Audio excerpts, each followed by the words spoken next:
আসসালামু আলাইকুম রহমতুল্লাহ। সাথে আছি আমি কাউসার। আজকে পদার্থবিজ্ঞান 1 মহাকর্ষ অভিকর্ষ ষষ্ঠ অধ্যায়ের একটা সংক্ষিপ্ত প্রশ্ন নিয়ে আলোচনা করব। হক প্রকাশনী বইয়ের ষষ্ঠ অধ্যায়ের সংক্ষিপ্ত প্রশ্ন 8 বলা হয়েছে, ভূপৃষ্ঠ থেকে এইচ উচ্চতায় জি এর সমীকরণ বের করো। অথবা এই প্রশ্নটা এভাবে আসতে পারে, প্রমাণ করো যে ভূপৃষ্ঠ হতে যত উপরে ওঠা যায় অভিকর্ষ ত্বরণের মান ততই কমতে থাকে। তাহলে ভূপৃষ্ঠ থেকে এইচ উচ্চতায় জি এর সমীকরণের প্রতিপাদনটা দেখি। চলো, আমরা জানি এটা একটা পৃথিবী। অবশ্যই পৃথিবী এর একটা কি কেন্দ্র আছে, কেন্দ্র, পৃথিবীর কেন্দ্র, এবং এই পৃথিবীর পৃষ্ঠে একটা বস্তু আছে। কি আছে? একটা বস্তু। তো পৃথিবীর কেন্দ্র থেকে এই ছোট্ট একটা বস্তুর দূরত্ব ধরলাম কত? আর। তাহলে এই পৃথিবীর পৃষ্ঠে একটা বস্তুর অভিকর্ষ ত্বরণ, ভূপৃষ্ঠে কোনো বস্তুর অভিকর্ষ ত্বরণ, অর্থাৎ এই বস্তুর অভিকর্ষ ত্বরণটা হবে কি g equal to G M divided R square. সমীকরণ নম্বর 1। এই পৃথিবীর পৃষ্ঠে, ভূপৃষ্ঠে কোনো বস্তুর অভিকর্ষ যে ত্বরণ, এই সমীকরণটা আমরা আগের ভিডিওতে দেখে এসেছি। এখন আমি আবারও বলছি, পৃথিবীর পৃষ্ঠে একটা বস্তুর অভিকর্ষ ত্বরণ g equal to G M divided R square. এখন এই পৃথিবীর পৃষ্ঠে থেকে যদি এই বস্তুটাকে যদি এইচ উচ্চতায় নিয়ে যাই, পৃথিবীর পৃষ্ঠ থেকে যদি এই বস্তুটাকে যদি আমরা এইচ উচ্চতায় নিয়ে যাই, কতটুকু? এইচ উচ্চতায়। তাহলে আমাদের পৃথিবীর কেন্দ্র থেকে এই বস্তুর এইচ উচ্চতায় এই বস্তুর টোটাল দূরত্ব হবে আর প্লাস এইচ। কারণ পৃথিবীর কেন্দ্র থেকে এই পর্যন্ত দূরত্ব হচ্ছিল আর, তার সাথে আরও এইচ উচ্চতায়, তাহলে আর প্লাস এইচ উচ্চতায় অভিকর্ষ ত্বরণ, অর্থাৎ এই পৃথিবীর পৃষ্ঠে যে অভিকর্ষ ত্বরণ এটা ধরছিলাম g equal to G M divided R square. এখন পৃথিবীর পৃষ্ঠ থেকে এইচ উচ্চতায় এই বস্তুর ত্বরণ জি প্রাইম ধরলাম, জি প্রাইম। সেজন্য আমি এখানে লিখেছি ভূপৃষ্ঠ থেকে এইচ উচ্চতায় জি এর সমীকরণটা হবে জি প্রাইম। তাহলে কি সূত্র ছিল উপরে কি জি এম ডিভাইডেড, এখানে ছিল কি আর, এখন আর প্লাস এইচ উচ্চতায়, সেহেতু আর এর জায়গায় আমরা কি দিয়েছি? আর প্লাস এইচ, তারপর হোল স্কোয়ার। অর্থাৎ ভূপৃষ্ঠ থেকে এইচ উচ্চতায় যে অভিকর্ষ ত্বরণ সেটাকে আমরা ধরছি জি প্রাইম। আগের সূত্রটাই জি এম, এই আর এর জায়গায় শুধুমাত্র আর প্লাস এইচ দিয়েছি, অর্থাৎ আর প্লাস এইচ উচ্চতায় অভিকর্ষ ত্বরণ নির্ণয় করব। এখন সমীকরণ নম্বর 2, অর্থাৎ 2/1 হতে পাই, আমি এখানে দিয়েছি 2/1 হতে পাই। তাহলে আমরা ইকুয়ালের এই সাইড আর ওই সাইড, এই সাইড ভাগ করবো এবং ওই সাইড ভাগ করব। 2/1 হতে পাই। 2 কি ছিল? জি প্রাইম ডিভাইডেড 1 কি ছিল? জি, ইকুয়াল টু জি প্রাইমের মান ছিল কি? জি এম ডিভাইডেড আর প্লাস এইচ স্কোয়ার, অর্থাৎ জি প্রাইমের মান দিয়েছি G M R plus H whole square, এবং জি এর মান ছিল জি এম ডিভাইডেড আর স্কোয়ার, অর্থাৎ জি এম ডিভাইডেড আর স্কোয়ার। এখন আমরা আগেও দেখে এসেছি যে জি প্রাইম জি, অর্থাৎ এরকম ফরম্যাটে যদি থাকে আমরা এই সমীকরণটা এভাবে লিখতে পারি, জি এম ডিভাইডেড আর প্লাস এইচ হোল স্কোয়ার গুণন এই নিচে জি এম ডিভাইডেড যে আর স্কোয়ার আছে, এই আর স্কোয়ার দেখুন কি উল্টায় উপর উঠবে এবং জি এম নিচে যাবে, অর্থাৎ এই জি এম এখন কেটে গেল। তাহলে এখানে কি থাকে? জি প্রাইম ডিভাইডেড জি, উপরে কি থাকে? শুধু আর স্কোয়ার, আর নিচে কি থাকে? আর প্লাস এইচ তার স্কোয়ার। এখন কথা হলো, আমরা দেখতে পাচ্ছি যে আর এর পুরো স্কোয়ার আছে এবং আর প্লাস এইচ তার উপর স্কোয়ার আছে। তাহলে আমরা এই দুটো, অর্থাৎ আর দিলাম ডিভাইডেড আর প্লাস এইচ, ব্র্যাকেট দিয়ে তার উপর হোল স্কোয়ার দিলাম, অর্থাৎ এটা তারা মিন করতেছে আর এর পুরো স্কোয়ার আছে, তাহলে কি হলো? আর স্কোয়ার, এবং আর প্লাস এইচ তার উপর হোল স্কোয়ার আছে, তাহলে আর প্লাস এইচ তার উপর হোল স্কোয়ার আছে। ওকে, এখন আমরা এখানে একটা কাজ করব, আমরা সেকেন্ড বন্ধনী দিলাম এবং আর রাখলাম। এখন এই নিচে যে আর প্লাস এইচ আছে, এই আর প্লাস এইচ থেকে আমরা আর কমন নেব, কি আর প্লাস এইচ, আর প্লাস এইচ থেকে যদি আমরা আর কমন নিই তাহলে জিনিসটা দাঁড়াবে এরকম যে আর যদি কমন নেই তাহলে এখানে আর আর মিল আছে সেজন্য 1। এখানে যেহেতু এইচের সাথে আর নাই তাহলে এই আর দ্বারা এইচকে আর দ্বারা ভাগ করতে হবে, মানে সেটাই আমি এখানে করেছি। অর্থাৎ যদি আমাদের যদি এরকম থাকে x plus 3y, x plus 3y, আমি এই সমীকরণ থেকে আমি এক্স কমন নেব। কী নেব কমন? এক্স। যদি কমন নেই, এখানে এক্স কমন নিচ্ছি তাহলে হবে 1 না, অর্থাৎ এটা না, এক্স প্লাস 3y, আমি এই সমীকরণ থেকে 3 কমন নেব, 3 কমন নেব। যেহেতু 3 কমন নেব, এক্সের জায়গায় 3 নাই, সেহেতু এই এক্সকে আবার 3 দ্বারা ভাগ করতে হয়। যদি কমন নিই যে সংখ্যা, ওই সংখ্যাটা ওখানে না থাকলে সেটা দ্বারা কি ভাগ যাবে, প্লাস এখানে 3 ছিল, 3 সাথে কি ওয়াই। আশা করি বুঝতে পেরেছ। মানে তাই করেছি এখানে যে আর প্লাস এইচ আছে, এখানে আর কমন নিছি, আর কমন নিছি সেজন্য এখানে থাকে 1 প্লাস এখানে এইচের সাথে আর ছিল না বিদায় এইচকে এইচ ডিভাইডেড আর করছি, ভাগ দিছি। এখন ওভারঅল তার উপর স্কোয়ার আছে। এখন তারপরে এই আর আর কেটে গেল, তাহলে কি থাকে? উপরে থাকে 1 আর নিচে কি থাকে? 1 প্লাস এইচ ডিভাইডেড আর, 1 প্লাস এইচ ডিভাইডেড আর, তারপর হোল স্কোয়ার। আমরা এটাও জানি যে যদি আমাদের এরকম থাকে 1 ডিভাইডেড এক্স, এক্সের পাওয়ার কিছু নয়, মানে কি এক্স ইনভার্স 1, মানে এটা যদি উপরে নিয়ে যায় এক্স ইনভার্স 1 হবে। অথবা যদি এরকম থাকে এক্স স্কোয়ার, তাহলে কি এই স্কোয়ার যদি উপরে নিয়ে যায় ভাগ তুলে দিই তাহলে এক্স ইনভার্স 2 হবে। তেমনইভাবে নিচে আছে কি 1 প্লাস এইচ আর, অর্থাৎ জিনিসটা হবে কি 1 ডিভাইডেড 1 প্লাস এইচ আর, তারপর কি স্কোয়ার, অর্থাৎ 1 এর উপর স্কোয়ার হলে কত হয় 1, এবং 1 প্লাস এইচ আর তার উপর কি স্কোয়ার আছে সেজন্য তার উপর স্কোয়ার দিলাম। তাহলে এই জিনিসটা, অর্থাৎ নিচের জিনিস যদি উপরে নিয়ে যায়, আমি কিছুক্ষণ আগে বললাম, তাহলে কি হয় ইনভার্স 1 প্লাস এইচ আর, তাহলে কি এই 2টা হয়ে যাবে কি এখন ইনভার্স। মানে সেই কাজটা আমি এখানে করেছি, জি প্রাইম ডিভাইডেড জি 1 প্লাস এইচ আর ইনভার্স 2। আশা করি বুঝতে পেরেছ। এখন এই একটা লাইন, এই লাইন থেকে আমি 1 প্লাস এইচ আর ছিল, ইনভার্স 2 ছিল, এই লাইন থেকে আমি লিখেছি কি 1 মাইনাস 2 এইচ ডিভাইডেড আর। এখন এই লাইন থেকে যে এই লাইনে আসছে সেটা এসেছে কোথা থেকে? দ্বিপদী বিস্তৃতি করে, দ্বিপদী বিস্তৃতি করে এইচ এর মান ক্ষুদ্র হয়, তাই এইচ ডিভাইডেড আর এর উচ্চঘাত উপেক্ষা করে। অর্থাৎ 1 প্লাস এইচ ডিভাইডেড আর, একে আমরা দ্বিপদী বিস্তৃতি যদি করি তাহলে প্রথম দুটা পদ হবে এটা, অর্থাৎ এই লাইনের পর এই লাইন হবে দ্বিপদী বিস্তৃতি করে। তারপরে কি এই টোটালটার নিচে কি মনে মনে 1 আছে, তাহলে আমি আর গুণন করছি, এই 1 জি প্রাইমের সাথে নিছি, তাহলে 1 আর জি প্রাইম গুণন দিলে কত হয়? জি প্রাইম।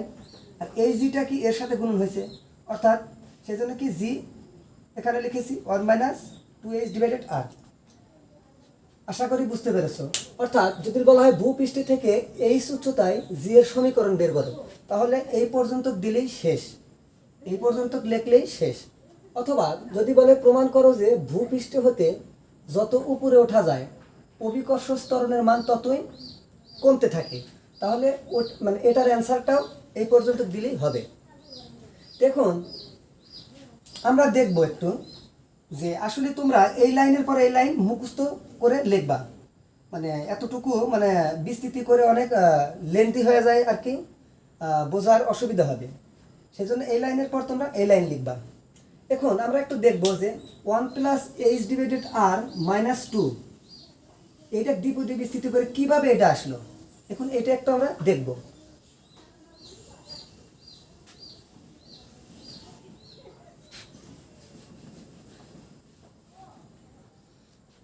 আমরা দ্বিপদী বিস্তৃতির একটা সূত্র জানি, অর্থাৎ পরীক্ষার হলে কিন্তু এগুলো দেওয়া যাবে না, এগুলো আমি বোঝানোর সুবিধার্থে লিখেছি যে 1 প্লাস এইচ ডিভাইডেড আর মাইনাস 2, এই লাইন থেকে কিভাবে এই লাইন আসলো বিস্তৃতি করে। আমি সেটাই দেখাবো। দেখাইতে গেলে কি বিস্তৃতির একটা সূত্র আছে, 1 প্লাস এক্স ইনভার্স এন। এই এনের জায়গায় যে কোনো মান হতে পারে, 1 2 3 4 মানে ইনফিনিটি পর্যন্ত হতে পারে। এই সূত্রটা কি 1 minus N x plus N into N plus 1, আর এটা কি 2 ফ্যাক্টোরিয়াল, অর্থাৎ 2 ফ্যাক্টোরিয়ালকে এভাবেও লেখা যায়। আমি 2 অর্থাৎ 2 ফ্যাক্টোরিয়াল এভাবেও লেখা যায়। তো 2 ফ্যাক্টোরিয়াল তারপরে কি এখানে ছিল 1, তারপর কি এন এক্স প্লাস এন এই এন পাওয়ার এন এন প্লাস 1, নিচে লিখছি কি 2 ফ্যাক্টোরিয়াল, এবং কি এখানে ছিল কি এক্স, সেজন্য এখানে কি এক্স স্কোয়ার প্লাস এরকম করে আবার যাবে এন, এই পাওয়ার যে থাকবে এই পাওয়ারটা এন এবং এন প্লাস 1 এন প্লাস 2, এবং তারপরে হবে কি 3 ফ্যাক্টোরিয়াল, তারপর কি হবে এক্স কিউব। এভাবে যদি আমি আরেকটা নিই তাহলে হবে কি N N plus 1 N plus 2 এবং এন প্লাস 3, তারপরে নিচে হবে 4 ফ্যাক্টোরিয়াল এক্সের উপর 4, অর্থাৎ এটা একটা সূত্র। তাহলে যদি এই সূত্রের সাথে আমরা এই সূত্রটা কম্পেয়ার করব, এখন 1 প্লাস এইচ ডিভাইডেড আর ছিল, 1 প্লাস এইচ ডিভাইডেড আর ছিল, এর মাথার উপর কি ছিল পাওয়ার ইনভার্স 2। এখন 1 প্লাস এইচ ডিভাইডেড আর ইনভার্স 2, অর্থাৎ 1 এর জায়গায় এখানে 1ই ছিল প্লাস এখানে এক্স এর জায়গায় হচ্ছে এইচ ভাগ আর, আর এখানে মাইনাস এন ছিল, এখানে মাইনাস 2। তাহলে আমরা এই সূত্রের সাথে কম্পেয়ার করে এটা লিখবো। কীভাবে লিখবো, যে এখানে 1 ছিল সে মানে সেহেতু এখানে 1 দেব, 1 মাইনাস এখানে ছিল কি পাওয়ার এন, সেজন্য কি লিখছি এখানে এন, তাহলে এখানে পাওয়ার আছে কত 2, এখানে লিখছিলাম কি এক্স, এই এক্সটা লিখেছিলাম, তাহলে এখানে কি এক্স এর জায়গায় কি আছে এইচ ভাগ আর, তাহলে কি আমরা এইচ ভাগ আর লিখবো প্লাস। এখন এই এন এর মান এখানে ছিল এন, এখানেও কি হলো এন, তাহলে এখানে এন এর মান কত মাইনাস 2 এন এর জায়গায় এখানে এন ছিল, এখানে এন, এখানে এন এর জায়গায় কি আছে মাইনাস 2, সেজন্য এন এর জায়গায় কি দিলাম এখানে মাইনাস 2। এখন এই এন এর জায়গায় দেবো কি মাইনাস 2, সাথে আছে কি প্লাস 1 ডিভাইডেড 2 ফ্যাক্টোরিয়াল, তাহলে কি এখানে এক্স ছিল, তাহলে এখানে কি হলো এক্স স্কোয়ার, তাহলে এখানে এক্স এর জায়গায় কি আছে এইচ ভাগ আর, তাহলে এখানে কি হবে এক্স স্কোয়ার যেহেতু হয়েছে এখানে, তাহলে হবে এইচ ভাগ আর তারপর স্কোয়ার। তাহলে যদি এইভাবে যদি আমি আর একটা পদ লিখি তাহলে হবে কি এইচ ডিভাইডেড আর তারপর কি হবে কিউব। আমরা তিনটা পদই নিলাম। এখন যদি আমি মাইনাস দিয়ে যদি আরও করি তাহলে কি এইচ ডিভাইডেড আর এর পুর স্কোয়ার, তারপর হবে কি এইচ ডিভাইডেড আর এর পুর কিউব, তারপর হবে কি এইচ ডিভাইডেড আর তারপর হবে কি 4, এভাবে চলতেই থাকবে। তাহলে এখন এটাকে একটু মডিফাই করি, তাহলে 1 মাইনাস 2 এইচ আছে, তাহলে কি 2টা উপরে চলে যাবে 2h ডিভাইডেড আর। এখন এটা আমরা ক্যালকুলেশন কিভাবে করব, উপরে আছে কি মাইনাস 2 প্লাস মাইনাস 2 আর মাইনাস 2 প্লাস 1, তাহলে 1 মাইনাস 2 অর্থাৎ কত হবে মাইনাস 1, তাহলে গুণন মাইনাস 1, অর্থাৎ এখানে মাইনাস 2 আছে, মাইনাস 2 প্লাস 1 করলে কি হয় মাইনাস 1 ডিভাইডেড 2 ফ্যাক্টোরিয়াল কীভাবে করব, আমরা ক্যালকুলেটর আগে আমরা কি 2 লিখব, তারপর কি শিফট এই যে এই এক্স ইনভার্স লেখা আছে, এক্স ইনভার্স লেখা আছে, প্রথমে আমরা কি করব 2, তারপরে যে শিফট এক্স ইনভার্স লেখা আছে, এখানে চাপ দিলি ইকুয়ালে চাপ দিলে কত হয় 2, এখানে কত হলো 2, তারপর কি আছে এইচ ডিভাইডেড আর তারপর কি স্কোয়ার, ডট ডট আরও থাকতে পারে। হ্যাঁ, দেখুন কত হলো 1 মাইনাস 2h ডিভাইডেড আর প্লাস এই মাইনাস 2 গুণন মাইনাস 1 দিলে কি হয় 2, তাহলে এই 2 উপরে হবে 2 নিচে হবে 2, কেটে গেল, তাহলে ওভারঅল কি থাকে h ডিভাইডেড আর তারপর কি স্কোয়ার।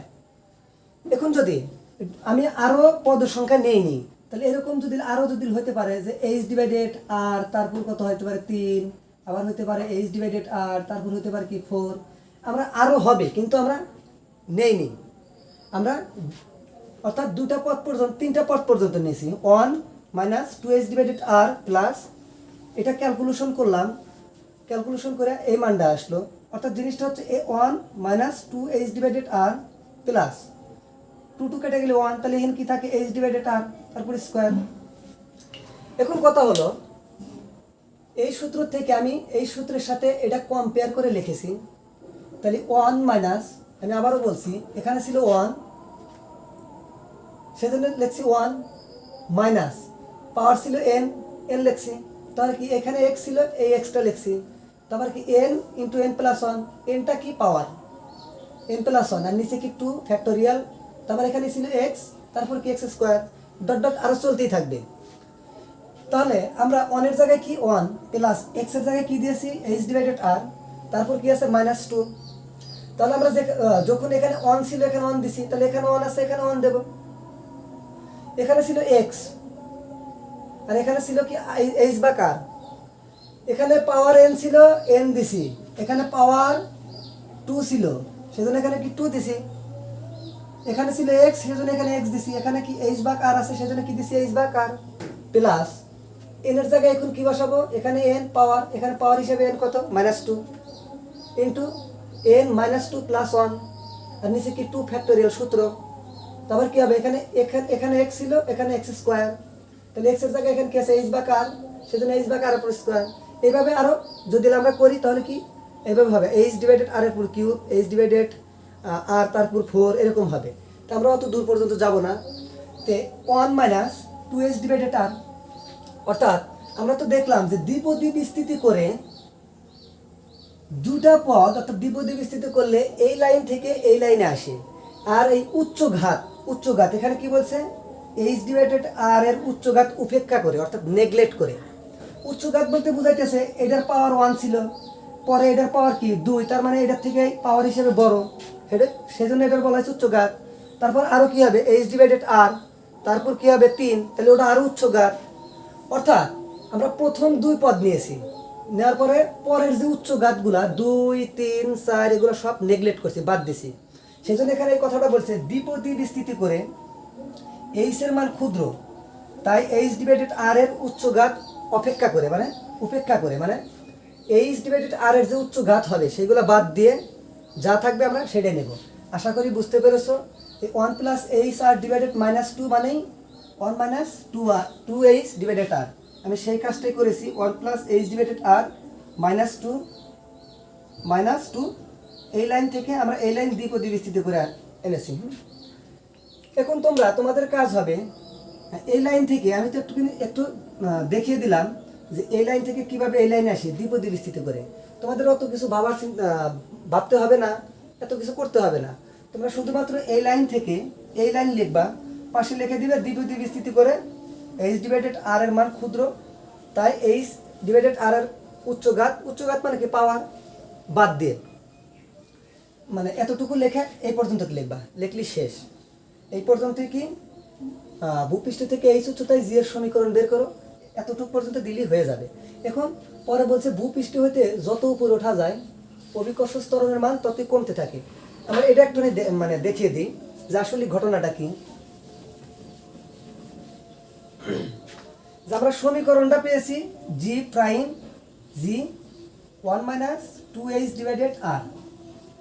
এখন এই hটা হলো উচ্চতা, h হচ্ছে উচ্চতা। h এর মান যদি বাড়ে, অর্থাৎ যদি আমি সাপোজ একটা মান হিসেবে যদি ধরি যে g এর মান আমি ধরে নিলাম 2, 1 মাইনাস 2, h এর মান প্রথমে ধরলাম কত 1 এবং r এর মান ধরে নিলাম কত প্রথমে 3। সাপোজ আমি ধরে নিলাম যে 1 লিখলাম, h এর মান প্রথমে ধরছি কত 1 আর r এর মান ধরে নিচ্ছি কত 3। তাহলে এটা যদি আমরা ক্যালকুলেশন করি জিনিসটা হবে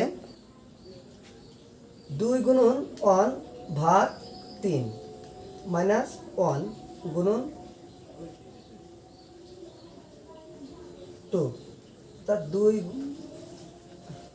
2 গুণন 1 ডিভাইডেড কত 3, 0.6।